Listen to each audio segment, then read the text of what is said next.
Bonjour, ça marche? Ok. Donc bonjour, donc je travaille à l'ENS de Lyon avec Freddy. Je suis financé par l'ANR Sampras, donc c'est Sampling Rare Climate Events. Et donc je présente un travail où on utilise un algorithme d'événements rares pour étudier les canicules en Inde. C'est un travail qu'on fait encore en collaboration avec Joy Montero, qui travaille à l'Indian Institute of Science, Education and Research. Voilà, je vais commencer par essayer de rentrer dans le détail de comment fonctionnent les algorithmes d'événements rares. Donc notre but, c'est d'étudier des événements extrêmement rares. On sait que ces événements extrêmes, pour beaucoup, sont amenés à augmenter en fréquence, en intensité avec le changement climatique. Et dans le dernier rapport du GIEC, qui est paru en 2021, pour la première fois, il y a une estimation quantitative de ces changements. Donc c'est la figure qu'on voit là. Donc c'est une étape importante.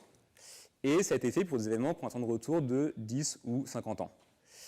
Il se trouve que les événements qui ont les impacts les plus forts, pour beaucoup, sont encore plus rares que ça.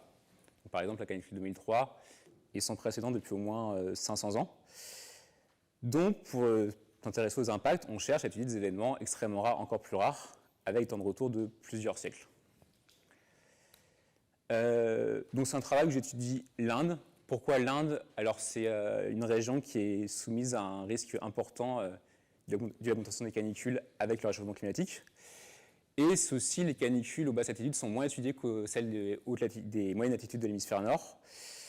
Notamment, il y a peu de travaux sur les dynamiques atmosphériques de grande échelle. Donc, quand je dis grande échelle, c'est plusieurs milliers de kilomètres ou hémisphériques, qui est associée aux canicules extrêmes. Donc c'est une question que j'essaie d'adresser avec ce travail. La période étudiée, la saison chaude en Inde, c'est la saison avant la mousson, donc de mars à juin, mai et juin étant les mois les plus chauds. Et l'année dernière, en 2022, il y a eu une canicule au printemps, qui a démarré en mars. Et le World Weather Attribution a fait une étude d'attribution dessus. Et comme événement, ils ont considéré Tmax, moyenne sur la région que vous voyez en vert ici, et sur une période de 2 mois, mars-avril. Donc, il y a intérêt à utiliser des événements longs, persistants dans cette région. Donc, dans cette étude, j'étudie des événements persistants sur avril, mai, juin, qui sont normalement en moyenne les mois les plus chauds. Je ne regarde pas l'Inde en entier. L'Inde, c'est grand. Il y a des études qui montrent qu'il y a priori des régions avec des régimes qui conduisent aux canicules différentes. Donc, je me base sur une étude de Ratnam et co-auteur de 2016, qui identifie 2 régions basées sur les premières EOF de la variabilité de Tmax.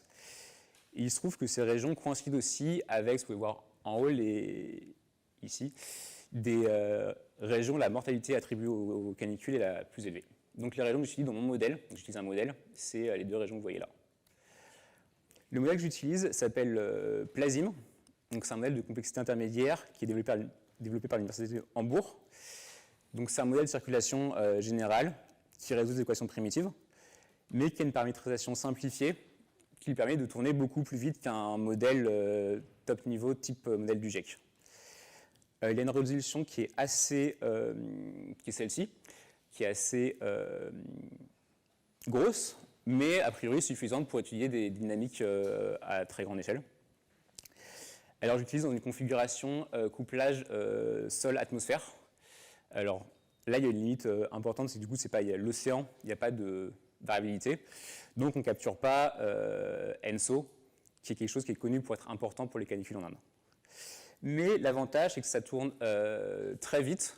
Donc c'est bien adapté à faire des études méthodologiques pour étudier la sensibilité de l'algorithme à différents paramètres et ce genre de choses. Alors les difficultés pour étudier des événements extrêmement rares, pour un temps de retour de plusieurs siècles, c'est que si on regarde les observations, c'est court, donc on a peu de chances d'avoir dedans, donc on a un temps de retour de plusieurs siècles dedans. Donc l'autre idée, c'est de produire un modèle de climat, mais si on veut avoir une bonne statistique, il faudrait plusieurs siècles voire millénaires de simulation, ce qui a un temps de calcul très très important. Donc on a cette question de comment échantillonner ces événements extrêmes dans les modèles de climat. Et pour ça, on utilise un outil qui vient de la physique statistique et des mathématiques qui sont l'algorithme d'événements rares. dont le but est de biaiser la dynamique pour échantillonner des événements extrêmes ciblés. Donc là, vous avez un schéma d'un principe, d'un algorithme, d'une famille d'algorithmes dit de sélection génétique. Donc le principe, c'est qu'on simule plusieurs trajectoires en parallèle, donc plusieurs trajectoires du modèle, et à un intervalle de temps régulier, on arrête la simulation, on duplique les bonnes trajectoires, donc celles les plus susceptibles de produire l'événement qu'on cible, et on élimine les autres. Plus formellement, voici comment ça marche. Donc on parle de n conditions initiales. Donc n, typiquement, ça va être 100 ou plus. Et à chaque étape de l'algorithme, on intègre cette trajectoire pendant un temps tau, puis on assigne à chacune un poids. On normalise ces poids de façon à ce que la somme soit n. Et ensuite, pour chaque trajectoire, on va tirer un nombre de clones descendants de façon aléatoire avec cette formule. Si jamais ce nombre de descendants est 0, la trajectoire est éliminée. Et il se peut que la trajectoire ait 1, 2, 3, voire plus de descendants. Et une contrainte importante, c'est qu'en moyenne, le nombre de clones va être égal au poids de la trajectoire. Alors il se peut que la somme totale du nombre de clones après cette étape soit différente du nombre de trajectoires. Et pour des raisons pratiques, on peut contraindre le nombre de trajectoires à rester égal à n, en dupliquant ou en éliminant d'autres. Alors, une question importante dans l'algorithme, j'ai parlé des poids, c'est eux qui vont être importants pour faire marcher l'algorithme. Donc, comment les déterminer? Leur détermination repose sur ce qu'on appelle une fonction de score, qui est une bonne fonction de score, donc qui dépend de l'événement qu'on cible et crucial pour que l'algorithme soit efficace. Alors nous, ce qu'on veut échantillonner ici, c'est des extrêmes de cette quantité, donc la température intégrée sur un temps long, donc moi ça va être un temps de 3 mois, de la température surface moyennée sur une région, une des deux régions ici. Il se trouve qu'une fonction de score qui est bien adaptée pour ces extrêmes longs persistants, c'est celle-ci. Donc on pondère les trajectoires en fonction de leur température moyenne dans la dernière fenêtre d'intégration du modèle.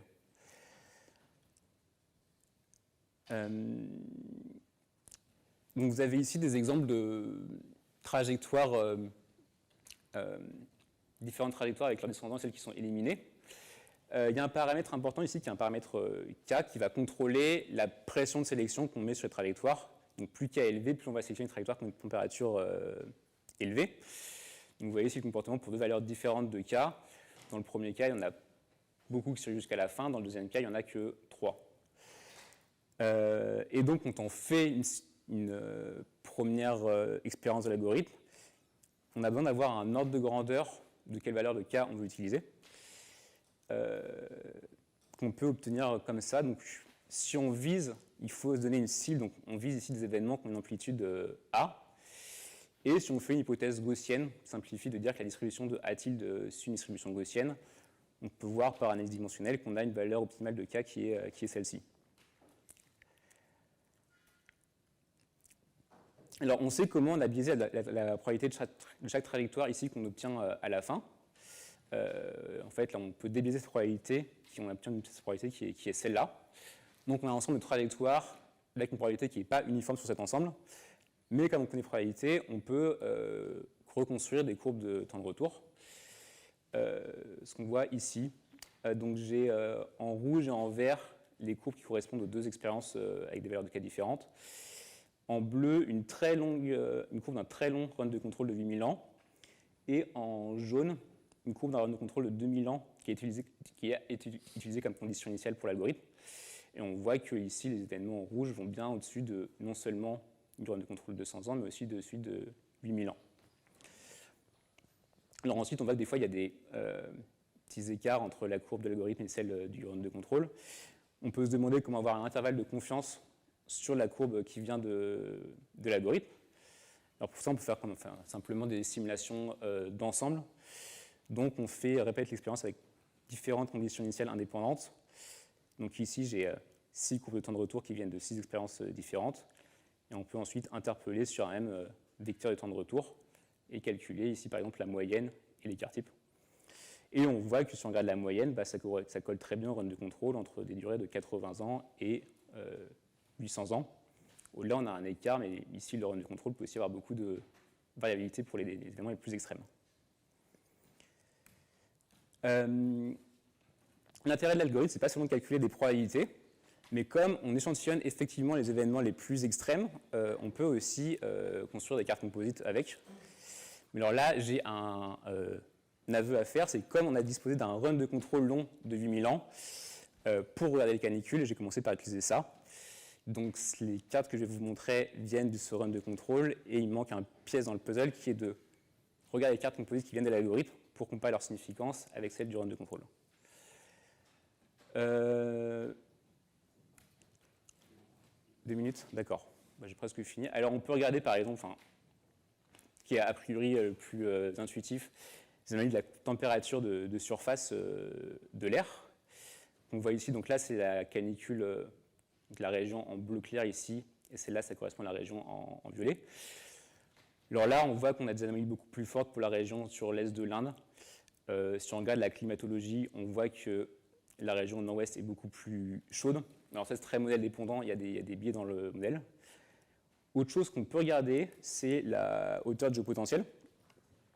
Donc là, on voit qu'à 500 hectopascales, on a des circulations anticycloniques sur chacune des régions, mais que proche du sol, on a des circulations cycloniques, donc ce qui est caractéristique d'un phénomène de thermal low, je ne sais pas comment dire en français.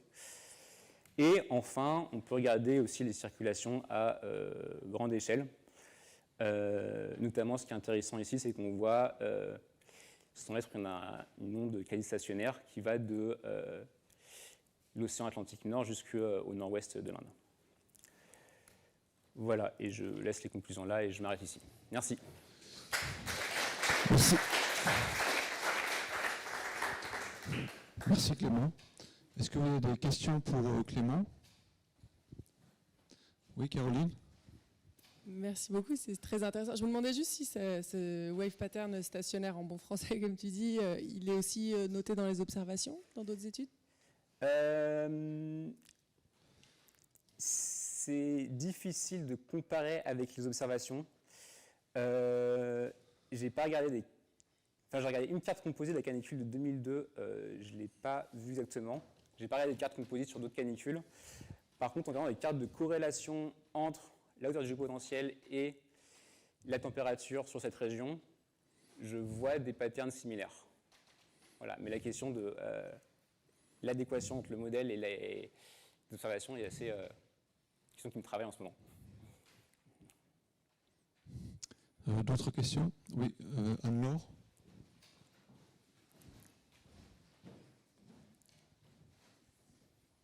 Oui, merci beaucoup.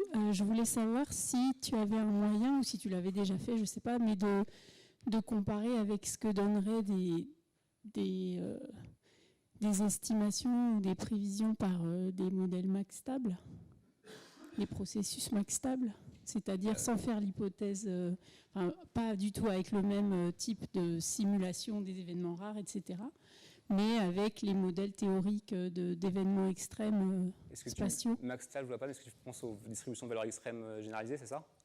Oui, mais dans un cadre spatial ou un cadre spatio-temporel? Alors, je n'ai pas fait.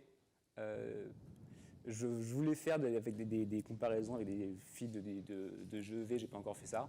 Et ensuite, max stable avec cadre spatio-temporel, je ne connais pas. Mais... Parce que je pense que ça vaudrait le coup, là. Il y a un joli... Je peux répondre si ça ne te dérange pas. En fait, on l'a fait dans le cadre des canicules sur l'Europe, et c'est des statistiques qui sont très proches de gaussiennes. Et quand on essaye d'utiliser les lois de valeur extrême, on obtient, c'est très très difficile à estimer, on obtient des barres d'erreur qui sont gigantesques, qui sont du même ordre de grandeur que ce qu'on cherche à estimer. Et donc la théorie des valeurs extrêmes donne il n'y a pas d'inconsistance avec la théorie des valeurs extrêmes, mais ça prédit pas vraiment les courbes de temps de retour. Même en cherchant à estimer cette agrégation-là, le truc quand tu agrèges sur le temps et tout ça, parce que ça me semble super je parlais d'une estimation, je parlais d'une estimation juste à partir des données. Ok. Pour essayer d'étendre les courbes de temps de retour au-delà du temps qui a été observé. Merci. Une dernière question peut-être? Non? Très bien, merci beaucoup Clément.